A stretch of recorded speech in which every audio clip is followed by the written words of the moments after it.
Mana o'sha chechen to'xtamay to'ysa qildigan, to'xtamay buyaydigan, andan keyin cheche bek xunuk jonsiz. Kızlar, mao çeş sopunu bilen çeş aqslanib, biz uchun 500 so'rab ketibsizlar. Meniki hisobda mening avog'im hozir sayatimiz, 50 ml sayatimiz xususiy ma'noda yana sayat chiqsam, shu qitim ishlasam bo'ldi. Endi keyin mao çeş sopunu shu, bu 50 ml. Mao shuyunjong emas, shuyunjong degan 5 ml ya 10 ml bo'ldi, menga 50 ml do'stlar. Bektir chiqdi. Meniki ham chunjongsini ishlatgan xaridorlarim bektir, chunjongsini sayatib men is qo'yay. Maqlamnikisi kichik yujuma do'stlar yana bir deb qo'yay, chunki cho'ng uyda qolib qoldim, kichikini sayatda ap yurish aplik deb ilg'agan. Endi keyin meniki 450 ml çaş aksılımız. Anamdaki yeni bir kutu. Bizimki 300 ml çaş için doktan sobunumuz ikisini ya bir top.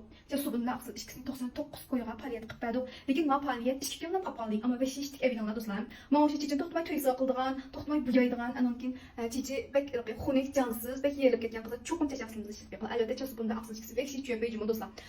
Pek istikli tatip kaldım çünkü mao azam bağlı paliyetimiz onda uzak durmaydı. İşkimizin ayağımız pizdi. Şu an kızlar evden ögülük keşke ma paliyet ba bulunsa işkisini bir to atpasanlar 140 koy alsılar. Hazır bırakla misafta 50 koyacağına payısılı avazlayıcı mı dostlar. Tren kulağımda avazlama buldu. Hoş geldiniz.